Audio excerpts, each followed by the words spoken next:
যে বাংলাদেশ নাকি ভারতের সাথে দাসত্ব চুক্তি করেছে। বিশেষ করে বাংলাদেশ আওয়ামী লীগের প্রেক্ষিতে বলা হয়েছে যে বাংলাদেশ আওয়ামী লীগ যতবার ক্ষমতাতে ছিল ততবারই নাকি ভারতের সাথে নানান রকমের চুক্তি করেছে, যেটি দাসত্ব চুক্তি, দেশকে বিক্রি করে দেওয়ার চুক্তি।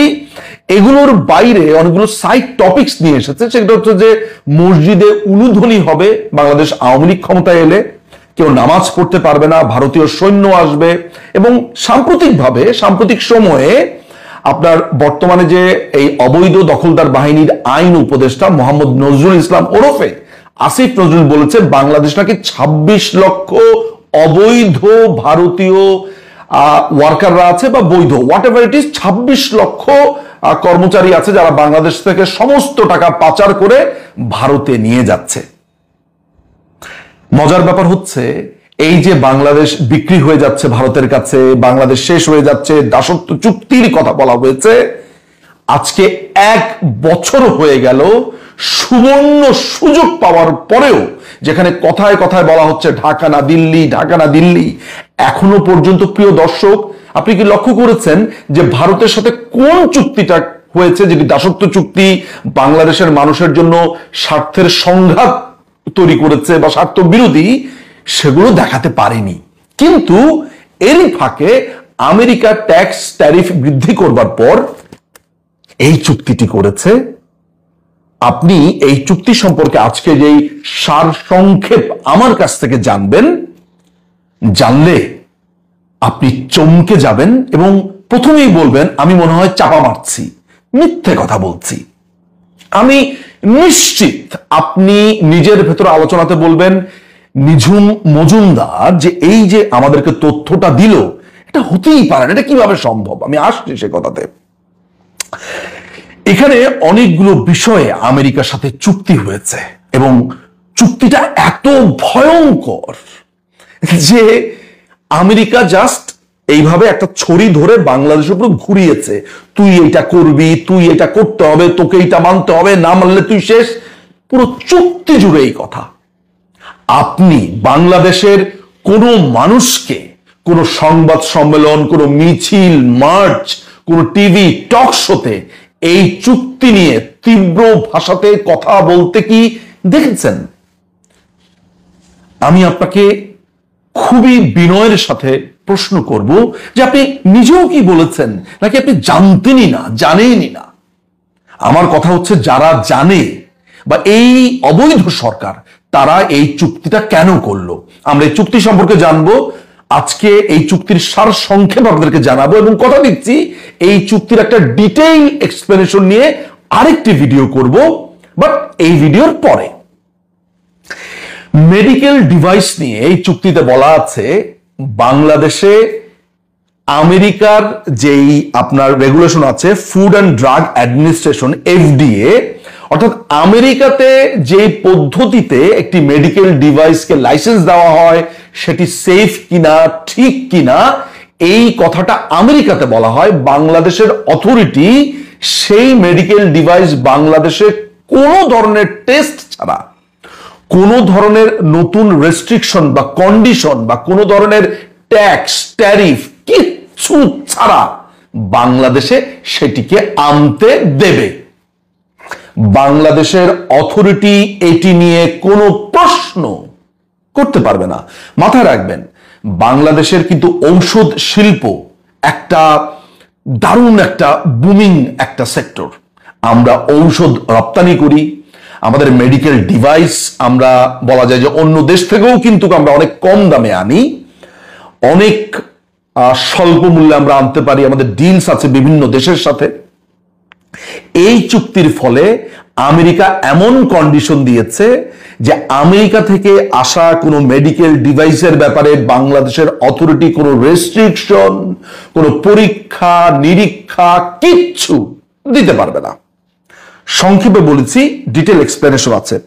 ফার্মাসিউটিক্যালস, আমেরিকাতে যেই ফার্মাসিউটিক্যালস দ্রব্যাদি বা পণ্যাদি তাদের সার্টিফিকেট অনুযায়ী সঠিক, আমেরিকা বলে দিচ্ছে বাংলাদেশেও ওই একই সার্টিফিকেট, অর্থাৎ আমেরিকাতে যা ঠিক সেটি বাংলাদেশ অথরিটি আর কোনো প্রশ্ন করবে না, না, না।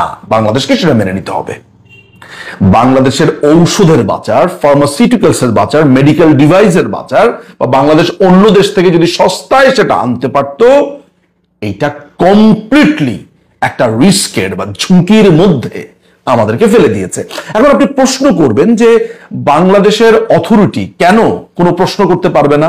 আপনি প্রশ্ন করবেন যে বাংলাদেশের অথরিটি যদি কোনো একটা পণ্যের উপরে ট্যাক্স বসাতে চায়, ফার্দার প্রশ্ন করতে চায় যে তোমার কোয়ালিটি আমার দেশের সাথে কম্পাটেবল কিনা, আমার দেশের সাথে যায় কিনা, বা এটা আমার দরকার কিনা, বা এটা আমি এই দামে আনবো কিনা, সেই প্রশ্ন বা সেই রেস্ট্রিকশন আপনি দিতে পারবেন না। এরপরে রয়েছে মোটর ভেহিকেল পার্টস। ওই একই ব্যাপার, আমেরিকাতে একটা গাড়ির যে যন্ত্রাংশ কিংবা একই সাথে আছে রিম্যানুফ্যাকচার্ড গুডস এবং এগ্রিকালচার, এই দুটো তিনটার জায়গাতেই একই রকম। অর্থাৎ আমেরিকা যদি একটি মোটর যন্ত্রাংশের ব্যাপারে কোনো সার্টিফিকেট দেয় তাদের দেশে, বাংলাদেশ সেটিকে নতুন করে টেস্ট করতে পারবে না। বাংলাদেশ নতুন করে সেটি নিয়ে কোনো ধরনের এম্বার্গো, কোনো ধরনের ট্যাক্স বা কোনো ধরনের স্ট্যান্ডার্ড এটা সেট করতে পারবে না। আমি জানি না আমার কথাগুলো খুব কঠিন হয়ে যাচ্ছে কিনা। অর্থাৎ বারবারই বলছি, আমেরিকাতে যেই পদ্ধতিতে চলবে একই পদ্ধতি বাংলাদেশে যে চলবে, বা ওই একই কোয়ালিটির যে বাংলাদেশে চলতে পারে, এটি নয়। কিন্তু বাংলাদেশ একটি সার্বভৌম রাষ্ট্র, তার নিজস্ব স্ট্যান্ডার্ড আছে, তার নিজস্ব নিয়ম আছে, নীতি আছে। হ্যাঁ, আমরা দরিদ্র দেশ, গরিব দেশ, আমাদের অর্থের স্বল্পতা আছে, আমাদের ম্যান পাওয়ারের স্কিল নিয়ে প্রবলেম আছে, আমাদের অনেক কিছুতেই অনেক প্রবলেম আছে, কিন্তু আমরা সবশেষে একটা সার্বভৌম দেশ। আমি আমার দেশে একটা পণ্য আনবো অন্য দেশ থেকে এক্সপোর্ট করে, সেই দেশের সার্টিফিকেট আমাকে মেনে নিতে হবে। একই কাজ যদি এমন হতো যে ইন্ডিয়ার সার্টিফিকেটে যা আছে, ইন্ডিয়ার পণ্য বাংলাদেশে আর কোনো টেস্ট করা যাবে না, এই ধরনের কোনো চুক্তি যদি হতো ফার্মাসিউটিক্যালের ক্ষেত্রে, এগ্রিকালচারের ক্ষেত্রে, আপনার মেডিকেল ডিভাইসের ক্ষেত্রে, বা মোটর ভেহিকেলের ক্ষেত্রে, হ্যাঁ, আপনি মেনে নিতেন, আপনি কোনো কিচ্ছু আওয়াজ করতেন না। কিন্তু এই ক্ষেত্রে আপনি চুপ কেন? আপনি ভারতের ব্যাপারে এমন উচ্চকিত, স্বাভাবিক, আপনার যদি কোনো স্বার্থের বাইরে ভারত কিছু করে আমার সাথে, 100 বার না কয়েক কোটি বার আমি প্রতিবাদ করব। আমার দেশের ঊর্ধ্বে তো ভারত না। তাহলে আমার দেশের ঊর্ধ্বে যদি ভারত না হয়, আমার দেশের ঊর্ধ্বে আমেরিকা কেন? আপনি আমাকে বলেন, শুধু ভারত কেন, মঙ্গোলিয়া, কানাডা, পাকিস্তান, চীন, জাপান, রাশিয়া, কেউ আমার দেশের ঊর্ধ্বে না। আমার দেশের আইন মানতে হবে, সে যেই হোক না কেন। তাহলে আপনি ভারতের ব্যাপারে এমন ঘৃণা বর্ষণ করেন, এই আমেরিকা যে এই চুক্তিটা করলো সেটার ব্যাপারে আপনি ঘৃণা বর্ষণ করেন না কেন? এইখানে বলা হচ্ছে ডেইরি প্রোডাক্টের কথা। এটা খুবই ভয়ঙ্কর ব্যাপার। বলা হয়েছে Bangladesh dairy safety system not adopt or maintain A facility registration requirement. আমরা এদের পণ্যের কোনো যে নতুন করে রেজিস্টার করতে হবে, রেজিস্ট্রেশন করতে হবে, নতুন করে কোনো ধরনের নিয়ম নীতি দিতে হবে। যেমন ওরা বলছে allow imports of US dairy product of bovine, ovine and caprine. এইটার একটা সহজ মানে আমি আপনাকে বলতে পারি যে ক্যাটল জাতীয় যেসব প্রাণীগুলো আছে তাদের মাংস আপনি আমদানি করতে পারবেন, প্রসেসড মিট আপনি আমদানি করতে পারবেন, কিন্তু কোনো প্রশ্ন আপনি করতে পারবেন না। এখন আপনি জানেন পশ্চিমা দেশের থেকেই বেশিরভাগ সময় সোয়াইন ফ্লু, বিভিন্ন ধরনের ফ্লু এগুলো ছড়ায়।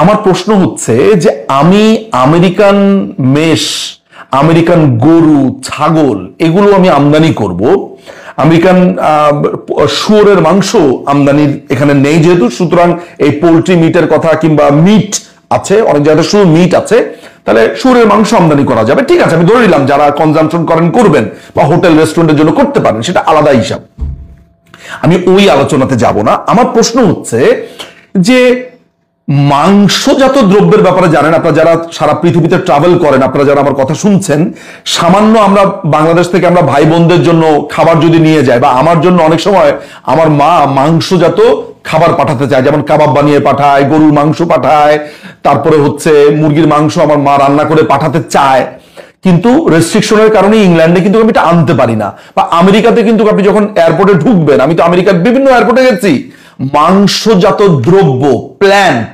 এগ্রিকালচারাল কোনো প্রোডাক্ট আপনি আনতে পারবেন না। আর এই আইনে, এই যে চুক্তিটাতে পরিষ্কার করে বলা হয়েছে বাংলাদেশে ইচ্ছে মতো তারা এক্সপোর্ট করতে পারবে, আমি কোন রকমের নো বলতে পারবো না। ওদের যে আইনে ওদের দেশে এই পশু জবাই এবং ওদের দেশে এটা প্রক্রিয়াজাত হয়, Bangladesh shall adopt same rule, অর্থাৎ বাংলাদেশ ওই একই আইন মেনে নেবে। প্রতিবাদ করেছেন। আমি জানি না যে একই যাত্রাতে দুই রকমের ফলাফল কেন হবে।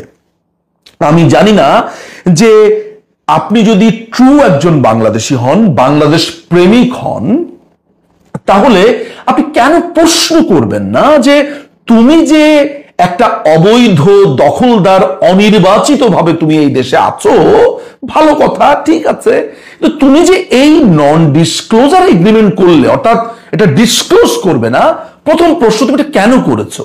আর নিঝুম মজুমদার যে এই চুক্তির কথাগুলো বলছে, এগুলো তুমি করেছো? যদি করে থাকো তাহলে কেন করলে? তুমি মোটর ভেহিকল আনবে, ফার্মাসিউটিক্যাল প্রোডাক্ট আনবে, এগ্রিকালচারাল প্রোডাক্ট আনবে, তুমি মেডিকেল ডিভাইস আনবে, তুমি সমস্ত কিছু আনবে, সব আমেরিকার রুল বাংলাদেশে ফলো করা হবে। কেন রে ভাই? আমেরিকার রুল যদি বাংলাদেশে ফলো করা হয়, তাহলে বাংলাদেশ থেকে 10 কোটি লোক নিয়ে যাও না, তুমি সেই রুলটা ফলো করো, অর্থাৎ বাংলাদেশের 5 কোটি লোককেও তবে নিয়ে যাও। তুমি যদি বাংলাদেশকে তোমার কলোনি বানাতে চাও, তাহলে আমার 5 কোটি নিয়ে যাও।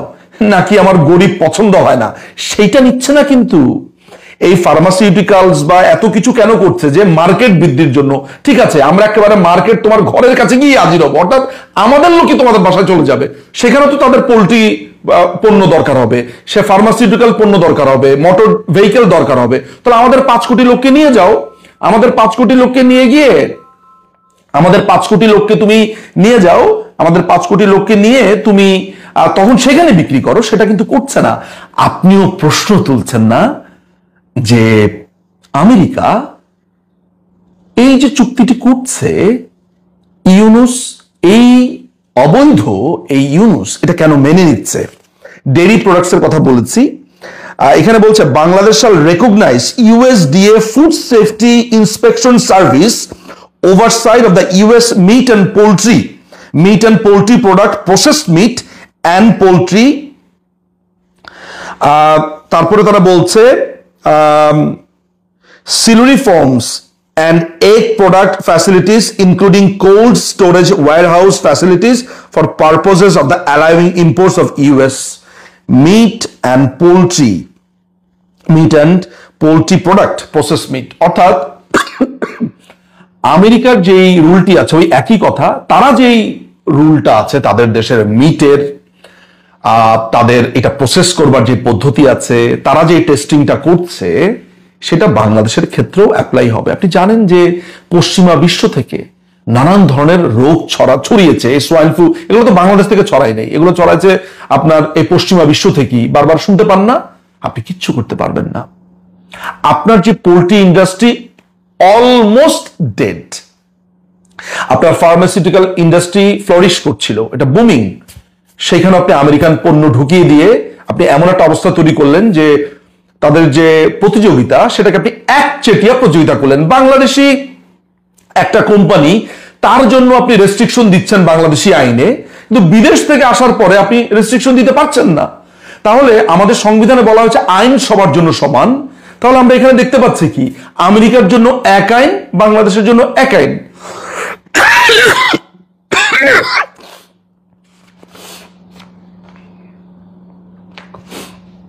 Bangladesh shall accept US meat and poultry products, processed meat and poultry, যে এগ প্রোডাক্ট যেগুলো বলেছি সেগুলা। তারপরে বলা হয়েছে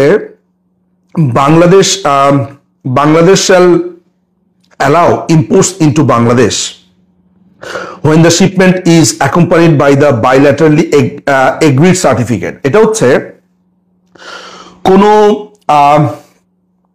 অ্যাকুয়াটিক প্রোডাক্ট যদি বাংলাদেশে আসে, তাহলে আপনার যে national oceanic and atmosphere administration যেটা আছে, তাদের সার্টিফিকেটই এনাফ হবে। বাংলাদেশ যদি আলাদা করে কোনো লাইসেন্সিং করতে যায়, বাংলাদেশ যদি আলাদা করে কোনো নিয়ম নীতি করতে যায়, সেটা আমেরিকা বলছে করা যাবে না। বাংলাদেশ বলছে, আমেরিকা বলছে সেটা আমেরিকা মেনে নেবে না। এই চুক্তি বাংলাদেশ অলরেডি করে ফেলেছে, রাজি বাংলাদেশ। অর্থাৎ বাংলাদেশের কোনো নিজস্ব নিয়ম নীতি যেটা আছে বাংলাদেশি প্রোডাক্টের ক্ষেত্রে, সেটা আমেরিকান প্রোডাক্টের ক্ষেত্রে গণ্য করা হবে না। এগ্রিকালচারাল বায়োটেকনোলজি, এখানে পরিষ্কার করে বলা হয়েছে যে সুপার রিস্ক প্রোডাক্ট আছে, হাই রিস্ক প্রোডাক্ট আছে। সেই হাই রিস্ক প্রোডাক্টও বাংলাদেশ অথরিটি কোনো ধরনের রেস্ট্রিকশন দিতে পারবে না। এই আপনারা যদি এই চুক্তিটা দেখেন, দেখবেন যে ওই চুক্তির এগ্রিকালচারাল বায়োটেকনোলজির 2 নম্বর পয়েন্টে এটা পরিষ্কার করে বলা আছে। হালাল সার্টিফিকেশন, যেই হালাল সার্টিফিকেশন প্রযোজ্য যেসব প্রোডাক্টের ক্ষেত্রে, সেটা আমেরিকার যে স্ট্যান্ডার্ড আছে হালালের, ওইটাই মেনে নিতে হবে। বাংলাদেশ নতুন করে হালাল সার্টিফিকেশনটা দিতে পারবে না। ইন্টেলেকচুয়াল প্রপার্টির ক্ষেত্রে কিছু নিয়ম নীতি এখানে আছে, এইটা অনেক লম্বা। এটা বোঝাতে গেলে শুধু এইটি আবারও একই কথা যে এই ইন্টেলেকচুয়াল প্রপার্টির ক্ষেত্রে বাংলাদেশ কিছু কিছু জিনিসপত্র করতে পারবে, বাট সেটা very much open to US আপনার কোম্পানি বা এগুলার ক্ষেত্রে। ইন্ডিভিজুয়ালের ক্ষেত্রে সেটা খুবই রেস্ট্রিক্ট করে দেওয়া হয়েছে।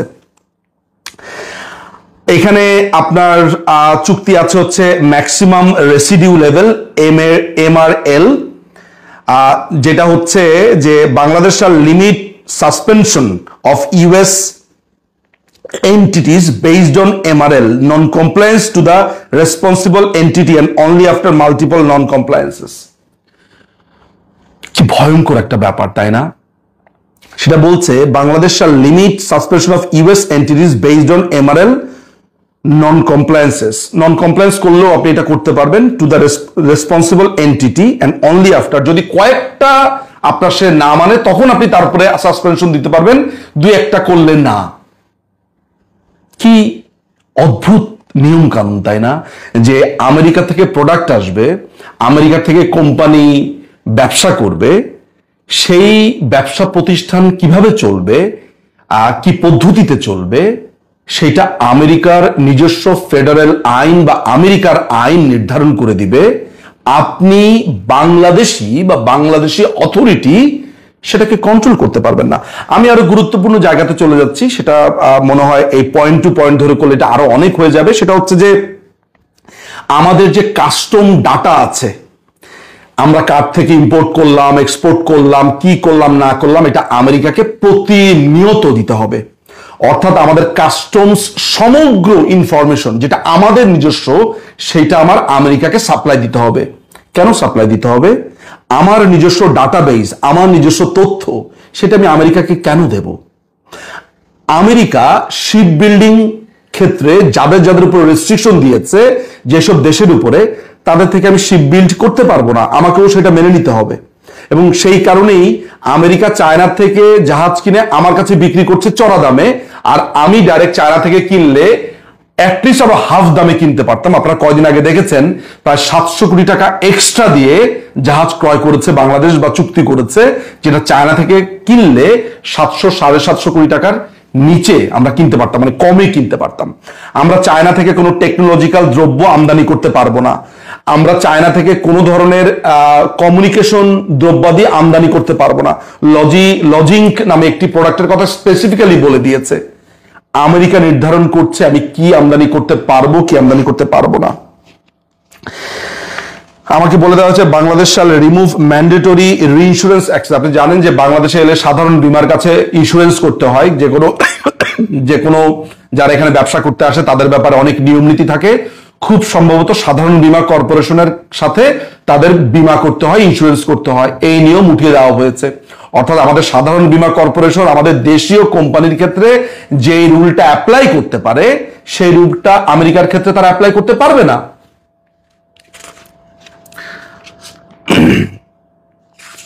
তারা এখানে বলছে যে eliminating unreasonable restriction on the right two strike including prohibition. এখানে ট্রেড ইউনিয়ন কিভাবে চলবে সেই ট্রেড ইউনিয়নের কথা বলা হচ্ছে, অর্থাৎ ট্রেড ইউনিয়ন কিভাবে চলবে, ট্রেড ইউনিয়নের আইন কি হবে, ট্রেড ইউনিয়ন কতটুকু, তাদের যে আমরা আইডি রাখতে পারতাম, অর্থাৎ একটা ট্রেড ইউনিয়নের একজন নেতার তার তথ্যাদি আমরা সংরক্ষণে রাখতে পারতাম আমাদের আইন শৃঙ্খলা বাহিনী, সেই রুলস এন্ড রেগুলেশন উঠিয়ে দেওয়া হয়েছে। একজন ইপিজেডে একজন সরকারি কর্মকর্তা কোন পদ্ধতিতে যাবে, কিভাবে সে আইন প্রয়োগ করবে, কতটুকু আইন প্রয়োগ করবে, এবং সে যখন তখন একটা কোম্পানিতে বা একটা ইপিজেডের একটা কারখানাতে ঢুকে যেতে পারবে, সেই আইন করা হচ্ছে। এখন আপনি আমাকে প্রশ্ন করতে পারেন যে এটা অবিশ্বাস্য ঘটনা, আসলে কি ঘটেছে? আমি আপনাকে বলবো এই চুক্তির লেবার হেডিং এর যেই টার্মস এন্ড কন্ডিশন গুলো আছে সেগুলো যদি আপনি দেখেন, এটা সত্যতা আপনি পাবেন।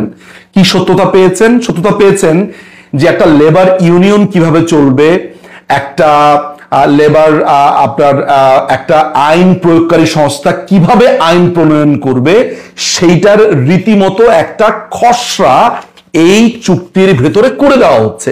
অর্থাৎ আমার দেশের আইন কেমন হবে এই কন্ট্রাক্ট বলে দিচ্ছে, আমেরিকা বলে দিচ্ছে। এখন আপনি আমাকে বলেন, আপনি জাস্ট আমাকে একটা প্রশ্ন উত্তর দেন, আমি শেষ করব, প্রায় 23 মিনিট হয়ে গেছে। আমি আপনাকে একটা প্রশ্ন করব যে এই একই চুক্তি যদি আমার ভারতের সাথে হতো, আমি অন্য দেশের কথা বাদ দিলাম, যেহেতু অ্যালার্জিটা কথায় কথায় বলা হচ্ছে, মানে এখন মূল শত্রু তো দিল্লি ভারত কি বলা হচ্ছে, একই চুক্তি যদি আমার ভারতের সাথে হতো আপনি কি করতেন? আর এই একই চুক্তি যখন আমেরিকার সাথে হয়ে গেছে, ইটস অলরেডি ডান, আপনি কি করেছেন, কি করতেন, আর কি হয়ে গেছে, এই দুটো নিয়ে আপনার যেই অভিব্যক্তি সেটি যদি আপনি দেখেন যে আপনি আমেরিকার ব্যাপারে সম্পূর্ণ নিশ্চুপ, তাহলে ধরে নিতে হবে যে বাংলাদেশকে ভালোবেসে আপনি কখনোই কিছু বলেননি।